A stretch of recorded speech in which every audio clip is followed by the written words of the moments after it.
Hello there guys, welcome back to Younes Talks Football, welcome back to a brand new video. I hope all of you are doing well today as we get into another day, another dollar, another breakdown of all the day's events and what has happened today. And there's one thing in particular, which is a continuation from yesterday. Yesterday, we were talking about Chelsea training and, or lack of, and that there was a day off. And we're going to get into that because more has come out. But on top of that, what's happened today? Do we know? We'll get into it. Now, before we do not forget to, as always, make sure that you are hitting the subscribe button in order to catch all the content as it drops, all the updates, my thoughts on it, and as well as that, as we get into the games itself, the previews, the watch-alongs, and the reviews. Make sure you're here for that. Thank you all very much. Hit the subscribe button and hit that notification bell. On top of that, the socials on screen and all in the description for you. So then you keep up to date with everything away from here. Now, thank you very much. Let's get cracking. So, yesterday, we were talking about training, like I said, and it seems like something now has arisen as of that situation where we now know Chelsea had the day off, and it now could be the case that we have to start asking the question, did Chelsea have one day off? Or did we have two? Check this out. This is from Craig Hope. 15 minutes after full time, Chelsea's unused sub, Alex Matos, stood on the touchline and asked a member of staff, are the others coming out? Where are they? He was told they were in the dressing room. Matos then asked the coach if it was right the squad now had 2 days off. Yes, it was true, and the player seemed surprised. Now, to give some context to this, I'm not sure where Craig Hope has got this information from, if I'm being completely honest. What I do know is where Alex Matos was, in terms of the players warming down, was in a zone called the mixed area. And that mixed area is where players can do quick interviews, media do have opportunity to catch up with players here and there. They do have that ability. So he was asking a member of staff, and maybe someone's heard, maybe someone's leaked, maybe we don't know. But Alex Matos was there in terms of getting the warm down done, and like the rest of the squad should be doing the warm down after the game is done, and after they've gone into the dressing room, they come back out to do their warm down, and then they go back in, and that's it. So that is the context. Like I said, Craig Hope, I don't know where he's got it from. But we had to ask the question. And I asked this morning.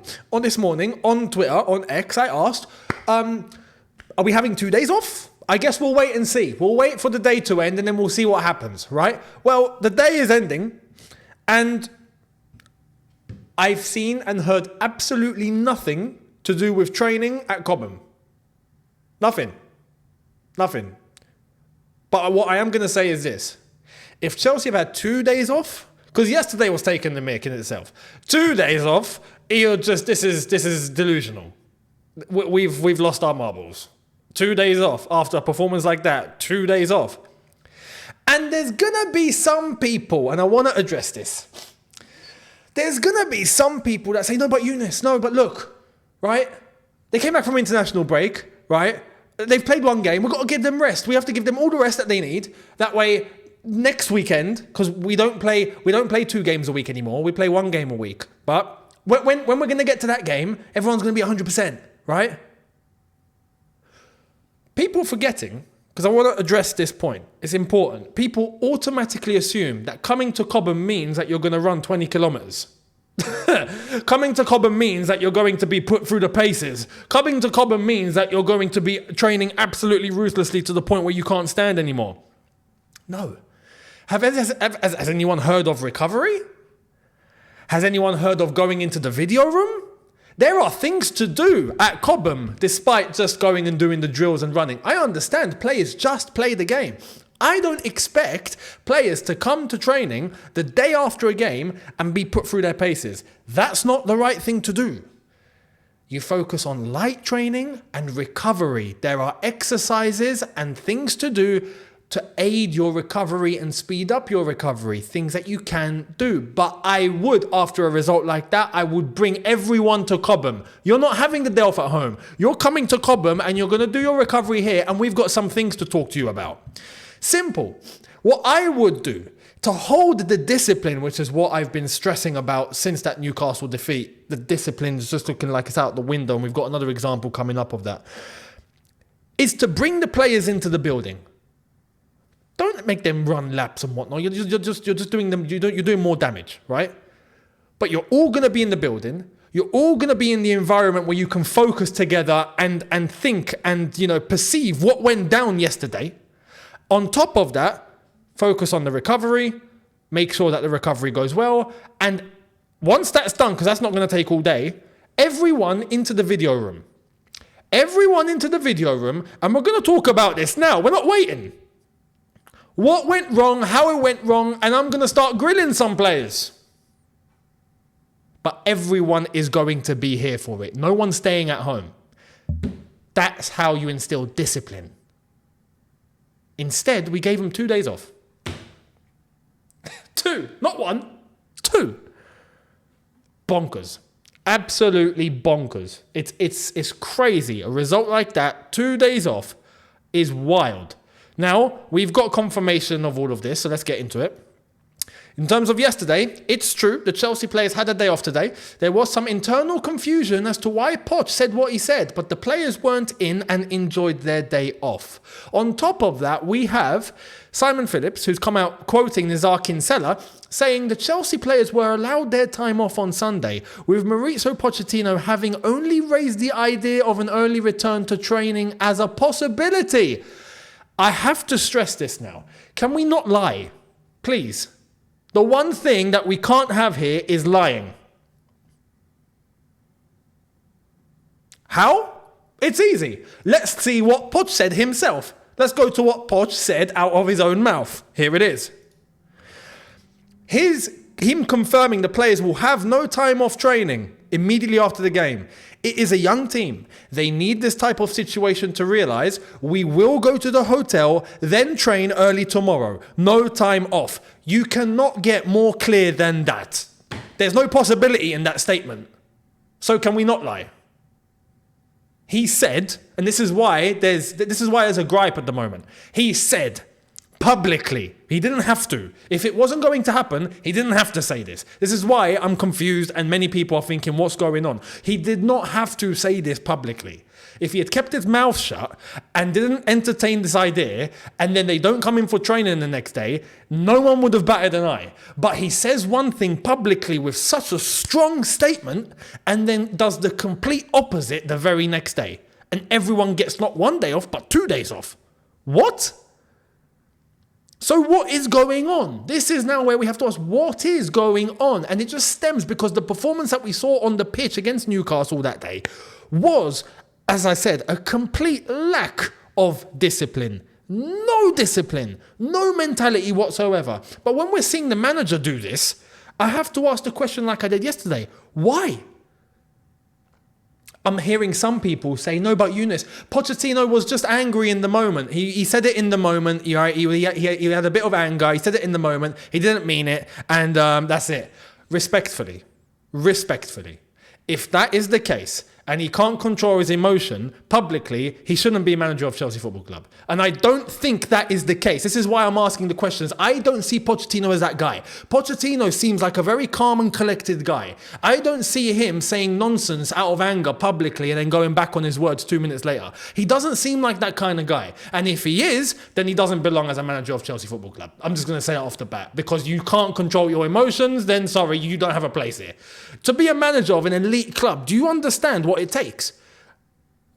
We're not moving like an elite club though, are we? So this is the thing. You have to have a level of emotional control and standard to set the example to everyone else. And not just normal levels. You're managing what is meant to be an elite club. You have to watch every single word you say publicly. And that's not just the manager, that's the players as well. That goes for everyone at Chelsea and any top club.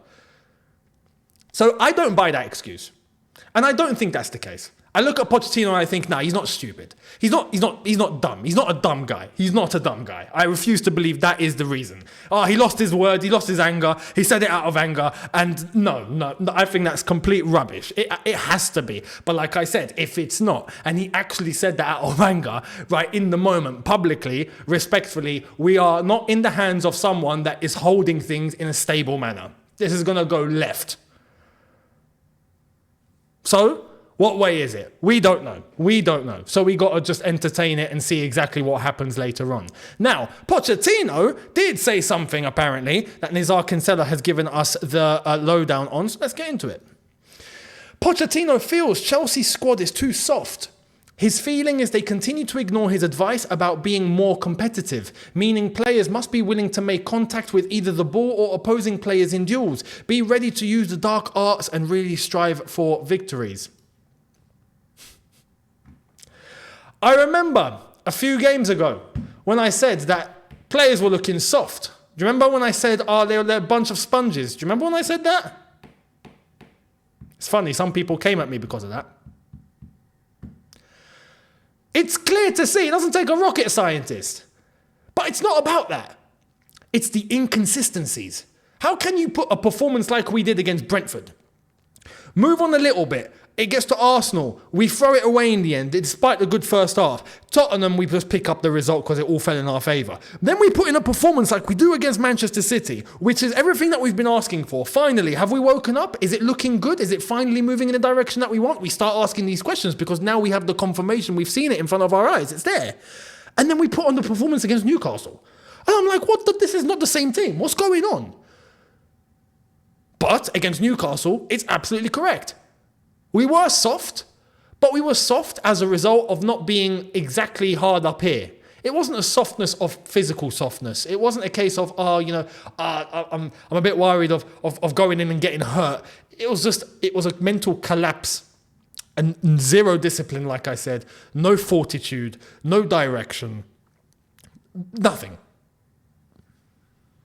Now, Pochettino has risen this as a concern. Now, I have to say, I agree with this, but the one person who has the ability to change this situation is Pochettino.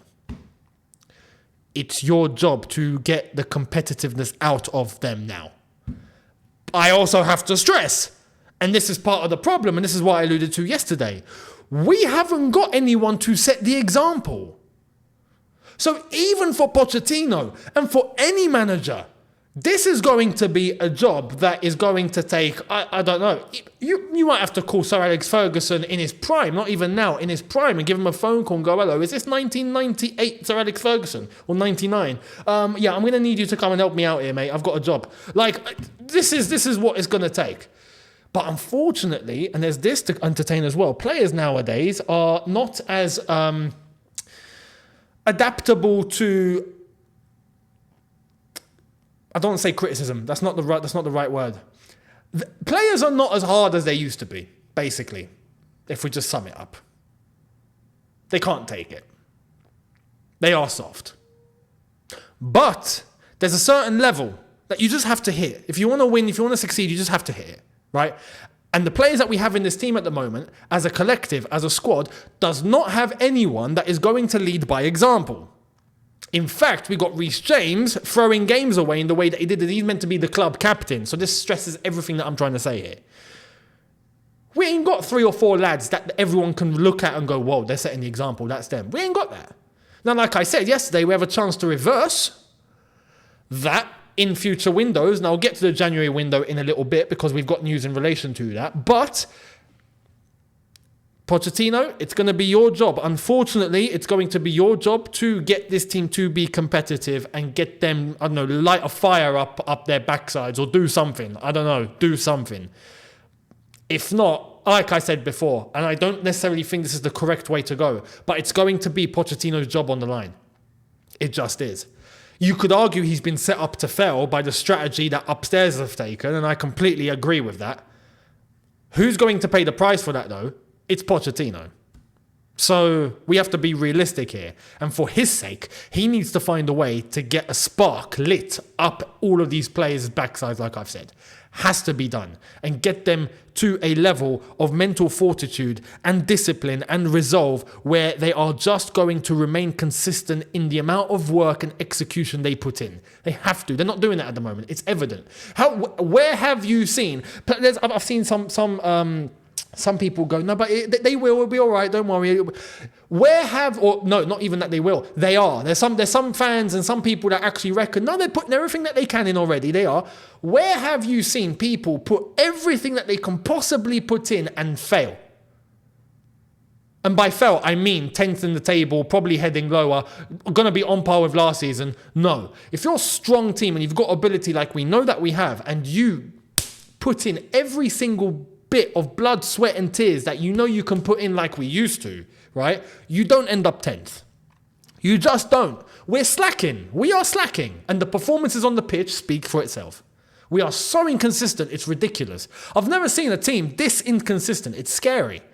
So we have to wake up and we have to start saying things for the way that they are, not sugarcoat. This is why I'm coming at you at this angle now, because that's it. There's nothing to just try and hide or anything. No, we've got to put everything on the table and say exactly what it is, because if we don't, we are just going to be doing ourselves an injustice. We ain't going to progress. We're not going to move forward. We're not going to try and get ourselves back to the top where we need to do.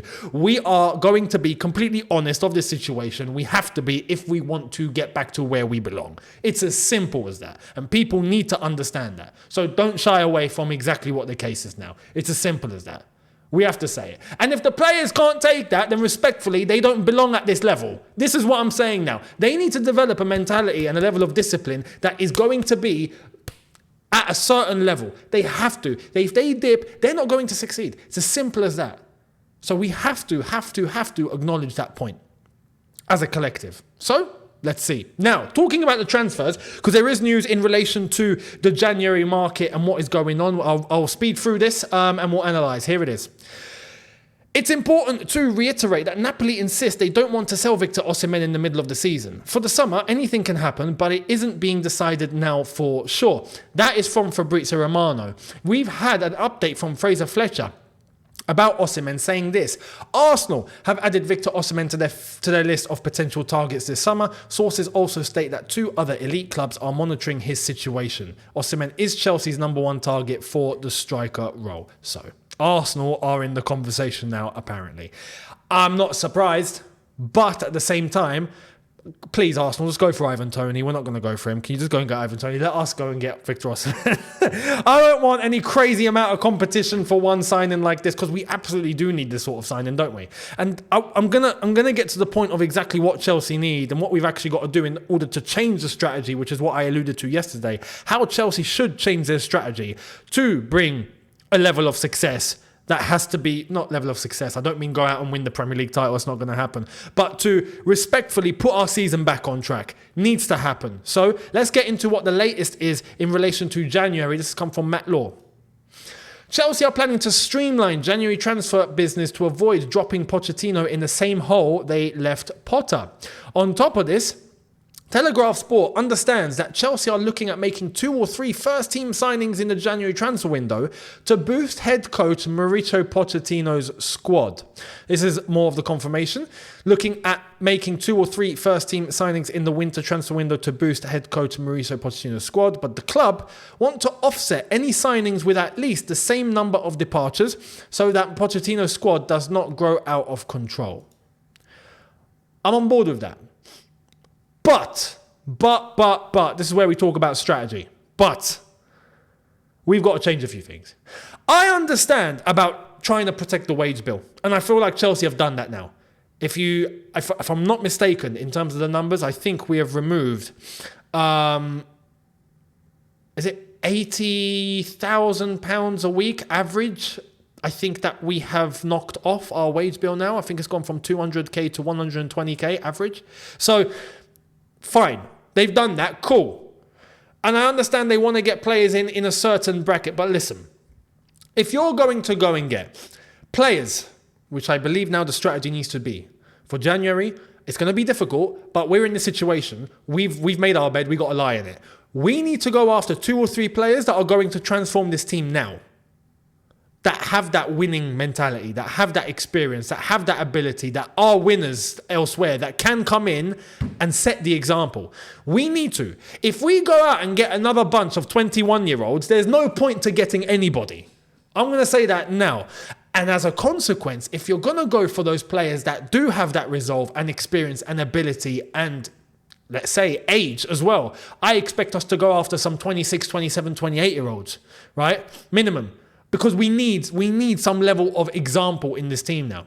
That might come at the expense of having to pay them 150 grand a week. It might. We have to do that. There's no compromising here. Try and get the lowest amount in terms of the wage, but don't refuse a player that we need in this team just because, no, we don't want to pay you above 100k a week. We just don't. So, sorry. Let's go and get a 21-year-old. No. Because if that's the case, then this board on the recruitment team or the ownership have no idea what they're doing in terms of what this team needs. We have all the young talent and ability in this team to do well in the future. No problem. We actually do. When you've got players like Cole Palmer killing it, Gallagher that's shown his growth, that's fine. We can move with that. Absolutely. But they need to have someone or some ones, right, people in this team that can lead by example and help them in order to grow, alleviate some of the pressure and allow them to develop. We haven't got that. We need that. So in January, that needs to be our strategy. We go after some killers right now that are going to at least be put into the team and bring our season back on track, that can bring some level of consistency. Because they have the ability, mentality, and experience. We need that. So do not compromise on the wages and all of that. Bring those sort of players to this squad that we absolutely need now. It's as simple as that. Now, as a consequence, some of the players that could be leaving, we've heard, are Armando Broja and winger Noni Madueke could consider their immediate futures at Chelsea. There remains doubt over the long-term future of Conor Gallagher, although it is thought Pochettino would be against considering January bids for him and wants Chelsea to agree a new contract with the midfielder. Chelsea have remained coy on their plans for Gallagher, despite the player making it clear that he would like to sign a new deal. So, with Broja and Madueke, for Broja, I'm a little bit hesitant. I don't want to see Broja go yet. I still want to see what he can do. But correctly so. Is he going to be the guy to lead Chelsea to where we need to? Not right now. But I'm happy for him to be here and develop whilst we have a Victor Osimhen or someone that's going to be setting that example. Not a problem. I would absolutely keep Broja. Madueke, this could be a sticky one for him. There's too much competition. So this is going to be one of those situations where we might have a Madueke leave the club. It's unfortunate. Or he might end up staying, and cool. I'm not against that either. I actually don't mind either way for Madueke. But even like I've said about Broja, is Madueke going to walk in and be the main starter? Absolutely not. Absolutely not. So whatever happens with him, he stays here to grow and develop, or he goes elsewhere. I'm not fussed. So let me know your thoughts down below in relation to all of that. But like I said, we absolutely need to change the strategy. Have to. So, let's see. Now, before we wrap up, last bit of news coming out of Crystal Palace. Roy Hodgson facing pressure at Crystal Palace. Not thought to face a current threat to his job, but results need to improve and he has injuries to cope with. It's not looking good for him. Now, if it's actually funny. If we look at the Premier League table, Crystal Palace are currently 13th. 1 point behind us. And we've got Roy Hodgson, whose job's in trouble. It's actually pretty incredible. But the context is slightly different. He is, 80 years old? I think realistically, he shouldn't be managing, man. You need to be at home, feet up, enjoying life, respectfully. Family, grandkids, all that malarkey, and that's it, man. So I don't wish him to lose his job, but I think it would be best for him to not have a job anymore. Do you know what I mean? So I'll see what happens here. We'll see what happens here, and then I'll give my thoughts if it does come to it. But look, Crystal Palace are taking action. They're moving. They know that what they're seeing right now isn't good enough. And it would be good, and not to say anything about Pochettino here, this isn't about Poch, but this is about the club recognising exactly where we need to be and give the tools and resources and what needs to be put into this team to give this team a chance. Right now, I find it funny, with the team that we actually have and the complete inconsistencies, that the ownership are actually saying, we expect top 4. Respectfully, no.